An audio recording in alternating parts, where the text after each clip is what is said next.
Hello, and welcome to Calm in Chaos. I'm your host, Sarah, and I'm so grateful you've chosen to spend this time with us today. Wherever you're listening from, maybe you're commuting, doing household chores, or perhaps you've deliberately carved out this moment of stillness for yourself, I want you to know that you're exactly where you need to be right now. Today, we're talking about something that touches all of our lives in one way or another: anxiety and stress. These common human experiences can feel overwhelming, confusing, and sometimes even isolating. But I want to start by telling you something important. You are not alone in this journey. The fact that you're listening right now is already a powerful step toward taking care of your mental well-being. Before we dive deeper, I want to offer a gentle disclaimer. While everything we discuss today is grounded in research and best practices, this podcast is for educational purposes only and isn't a substitute for professional mental health care. If you're struggling significantly, please reach out to a healthcare provider who can offer personalized support. Let's begin with a question I often ask myself when I'm feeling overwhelmed. What exactly are anxiety and stress, and why do our bodies and minds experience them? You know, it's fascinating. These feelings that can sometimes feel so terrible actually evolved to protect us. Stress is our body's natural response to pressure or threats. When we encounter something challenging, whether it's a work deadline, financial pressure, or even happy events like planning a wedding, our body releases hormones like cortisol and adrenaline. These hormones prepare us for what scientists call the fight, flight, or freeze response. Think about our distant ancestors who might have encountered a predator while gathering food. Their bodies would flood with these exact same chemicals, giving them the energy and focus needed to either fight the threat or run away from it. This response was essential for survival. But here's the thing. Most of our modern stressors aren't life-threatening predators. They're emails piling up, family responsibilities, financial concerns, or tension in relationships. Yet our bodies can't tell the difference, so we end up with all these stress hormones activated when what we really need is a calm, clear mind to solve our problems. Anxiety takes this a step further. While stress is typically a response to something happening right now, anxiety often involves worrying about what might happen in the future. It's that nagging voice that asks, "What if?"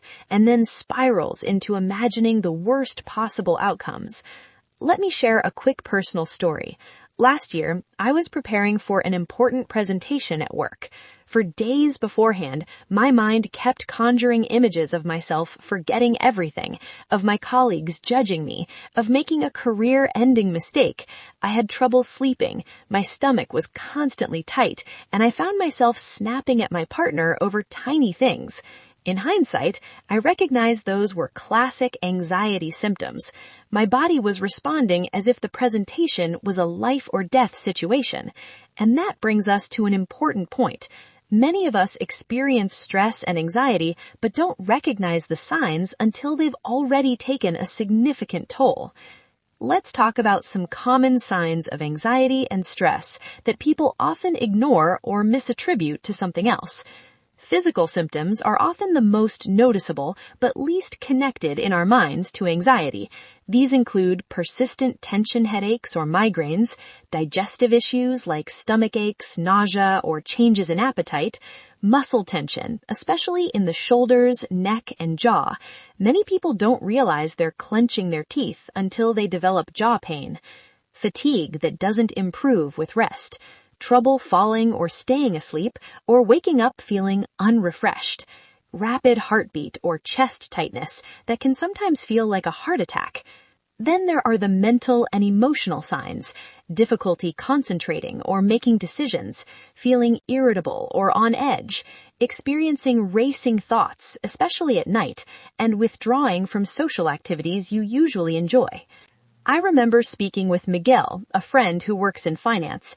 He told me he thought he was just passionate about his job when he would check his email constantly, even during family dinners. It wasn't until his partner pointed out that his passion looked a lot like anxiety that he recognized what was happening. Or take Lisa, a mother of two, who thought her constant worrying about her children's safety was just being a good mom. She'd lie awake creating elaborate what-if scenarios and safety plans. When she finally spoke to her doctor, she realized that while concern for our loved ones is normal, the level of distress she was experiencing wasn't necessary, and there were tools to help. Now, let's move to what we've all been waiting for, practical tools to help manage anxiety and stress in our everyday lives.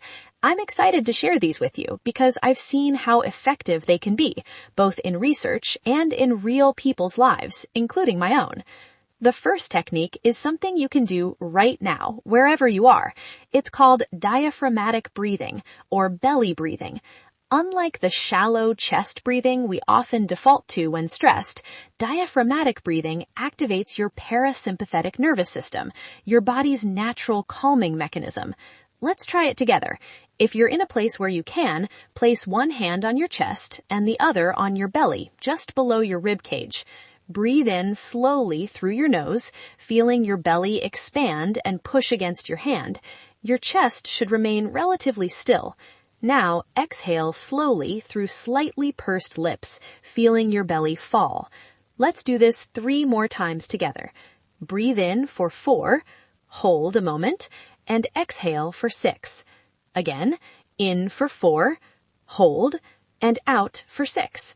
One more. In, hold, and out. Wonderful. This simple practice has been shown to reduce cortisol levels and can be done anywhere, during a stressful meeting, while stuck in traffic, or before an important conversation. Our second tool is the 5-4-3-2-1 grounding technique, which is particularly helpful during moments of acute anxiety or when your mind is racing with worries. This exercise engages all 5 senses to bring you back to the present moment. Here's how it works. First, acknowledge 5 things you can see around you, perhaps the texture of your clothing, a picture on the wall, or the pattern of light through a window. Next, notice 4 things you can touch, maybe the smoothness of a tabletop, the fabric of your chair, or the feeling of your feet on the ground. Then, become aware of 3 things you can hear, perhaps distant traffic, the hum of an appliance, or birds outside. Next, identify 2 things you can smell, maybe your coffee, hand lotion, or fresh air. Finally, acknowledge 1 thing you can taste, like the lingering flavor of your breakfast or even just the taste in your mouth. This technique helps interrupt the cycle of anxious thoughts by bringing your attention to your immediate sensory experience. I've used it while waiting for medical test results, and it helped anchor me when my mind wanted to race ahead to worst-case scenarios. Our third approach is creating sustainable daily routines. While breathing exercises and grounding techniques are excellent for managing anxiety in the moment, building certain habits into your everyday life can help reduce your baseline stress levels. Regular physical activity is one of the most powerful stress busters available to us. You don't need to run marathons or spend hours at the gym. Even a 10-minute walk can significantly reduce anxiety levels by releasing endorphins and reducing stress hormones. Find movement you enjoy, whether that's dancing in your kitchen, gentle yoga, or playing with your kids or pets. Sleep is another critical foundation. When we're sleep deprived, our ability to cope with stress plummets and our anxiety radar becomes hypersensitive. Try to maintain consistent sleep and wake times, create a calming bedtime routine, and keep screens out of your bedroom if possible. And let's not forget the power of social connection. Research consistently shows that meaningful social relationships act as buffers against stress. This doesn't mean you need a huge social circle. Even 1 or 2 people you can be authentic with can make a tremendous difference. Now, let's address some specific scenarios where anxiety and stress often show up. First, let's talk about workplace stress, which affects so many of us. Meet David, a project manager who found himself constantly overwhelmed by competing deadlines and a never-ending email inbox. Every notification would send his heart racing, and he started working longer hours just to stay afloat, which only made things worse. What helped David was implementing boundaries and using what time management experts call time blocking. Instead of constantly responding to emails throughout the day, he designated specific times to check and respond to messages. He communicated these boundaries to his team and clients, who respected his approach once they understood it would help him serve them better. David also practiced what I call worry scheduling, setting aside 15 minutes each day to write down all his work concerns. This helped contain his anxiety to that specific time, rather than letting it infiltrate his entire day. He found that many worries that seemed urgent in the moment didn't actually require immediate attention when he revisited them during his scheduled worry time. Now, what about family and relationship anxiety? This is an area that can be particularly challenging because these relationships matter so deeply to us. Consider Elena, a mother of teenagers who found herself consumed with worry about her children's choices and future. She would lie awake imagining all the things that could go wrong and found herself micromanaging their lives, which created tension in their relationship. Elena learned to practice what psychologists call differentiation, recognizing where her responsibilities ended and her children's began. She started using a simple but powerful question when anxiety arose. Is this something I can control, or do I need to practice acceptance? This didn't make her concerns disappear completely, but it helped her channel her energy toward productive support rather than anxious control. Another relationship scenario many of us face involves conflict with partners, family members, or close friends. When tensions arise, our anxiety can trigger defensive reactions that make communication more difficult. In these moments, the pause practice can be transformative.